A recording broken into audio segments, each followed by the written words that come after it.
Hi, I want to ask a question to Harris. And do you think that you could have done just the same good job like you did with Locke if you had another protagonist other than Tom Hardy, who was mesmerizing? I loved him in this movie. But do you think that you could have done an equally good job with another protagonist?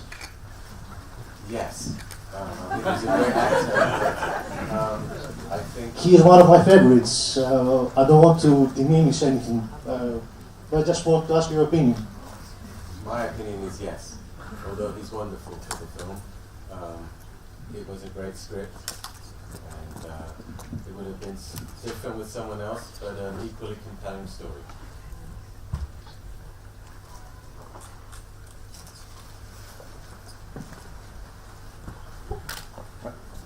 I'd like to ask you then, we have three distinguished cinematographers here, question, do you have any opinions about using an operator? But my question is, we're talking about operating. I was going to ask earlier about the perfection of his framing, and I think that must be an aspect of which you all share and would like to hear opinions of.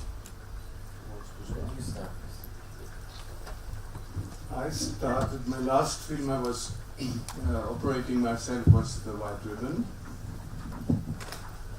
and then I wanted to buy a sailing boat, and I realized my age. Because if you buy a boat, you have to ask yourself how long you will be able to steer it.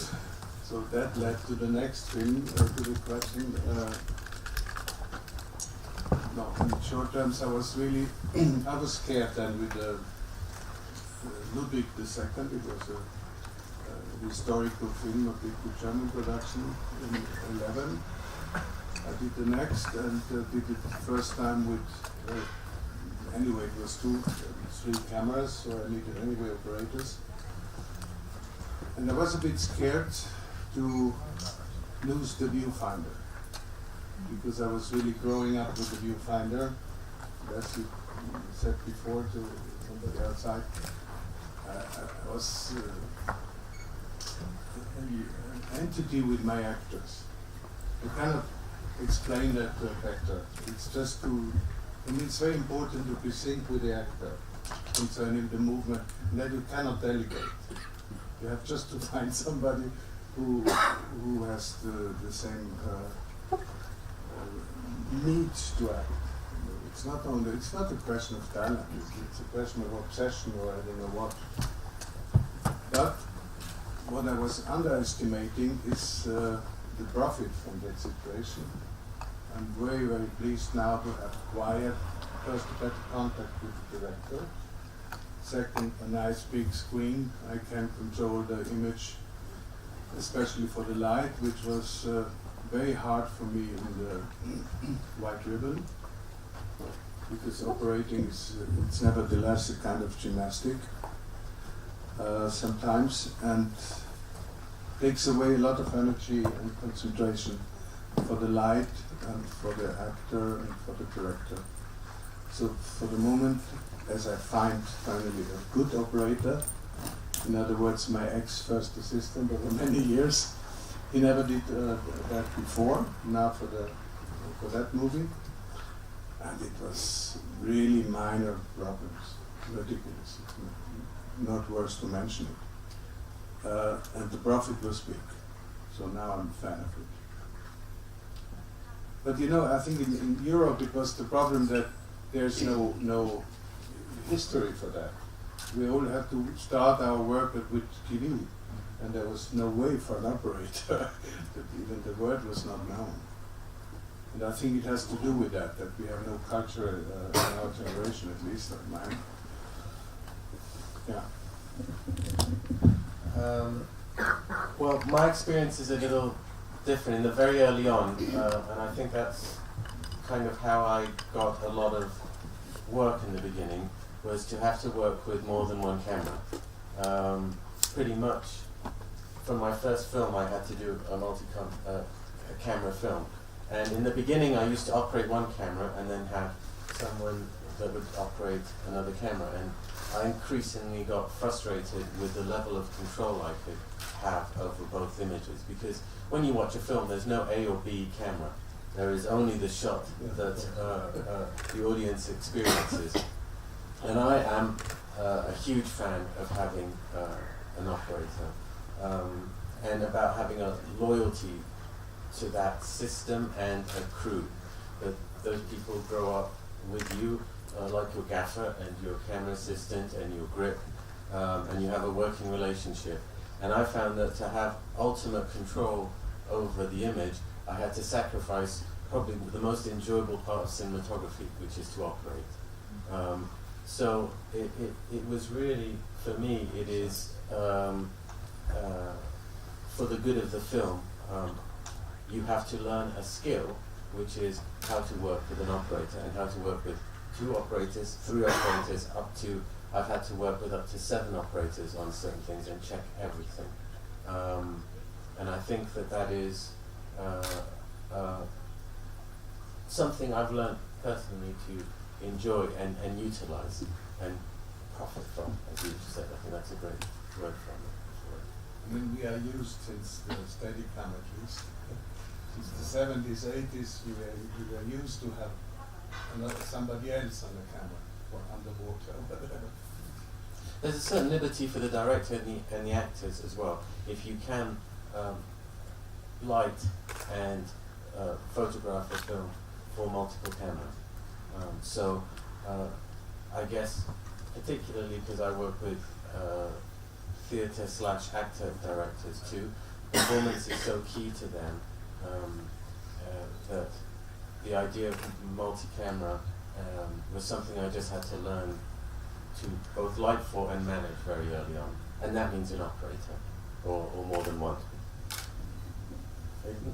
Yeah, I mean, you come from a British system where they do have, the cameramen, the lighting cameramen, so traditionally they don't operate. And in America, up to recently, no cinematographer operated. I mean, you work through the union system, you go from, just like in the army, you start as a loader, you go second assistant, first assistant, operator, and then you can, graduate to be a DP. So, but in Europe, of course, like Christian said, we all started, and I worked the European system in America before the movies got bigger, and so I was operated, and I loved it. And then once the movies became bigger budget and we had multiple cameras, then I also decided if I have more than 2 cameras going, I'd rather not operate, because I don't want to lose control over what the other camera is doing. And I have a whole system where I have these wireless headsets, and I communicate to all the operators, and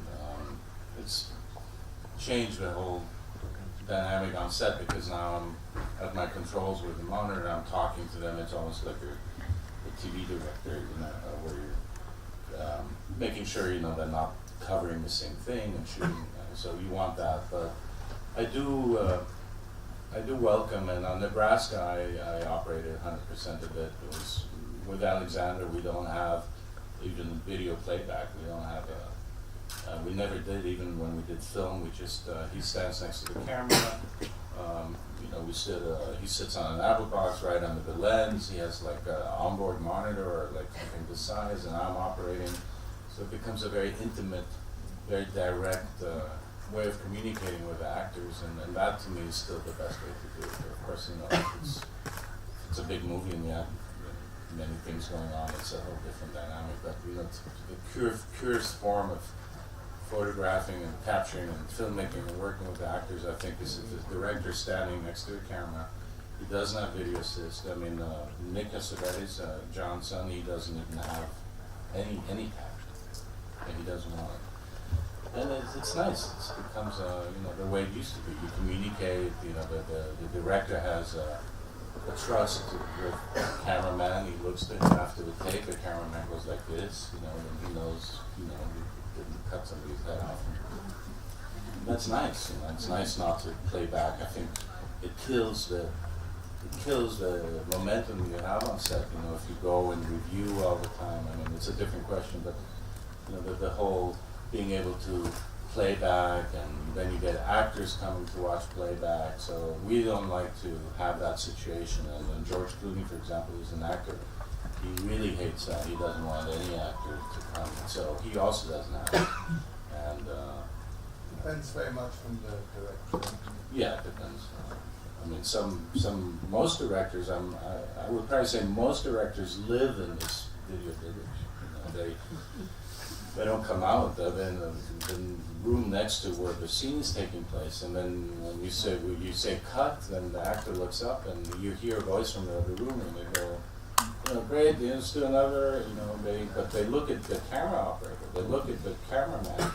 Because we're the one human face, you know, us and the first assistant and the boom guy, you know, it's the only humans you see. So, and they know, you know, they know when they see the reaction of a human, you know, much more than, you know, voice from another room. So That's very bad. That's very bad for the actor. yeah. But for example, Michael Haneke, he has, he stays, as you said, beside the camera, but with eye contact to the actors. But then he takes his time to control the whole shot in the video time. Oh, afterwards. Afterwards, yeah. But it means a long shooting time. Yeah, I mean, there's a certain. But he needs energy that on- control.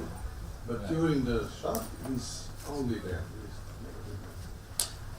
And this is really, it's rude against the actors even. It's unpolite. It's not only bad for the film. I think that there's one word that was used, I think, probably the three of us would use that. It's called icon. And I think for a cinematographer and a director that you need to maintain eye contact with your shot and with the director and be within earshot. And I think there's a certain kind of skill we did from film that we have to continue. The skill set has not changed. The method hasn't changed with digital. And it has to do with communication and I think trust as well. And no matter how you work, I think as a system, those things that were the same in the first days of hand-cranked and silent cinema are the same today. It's a human process. Hopefully.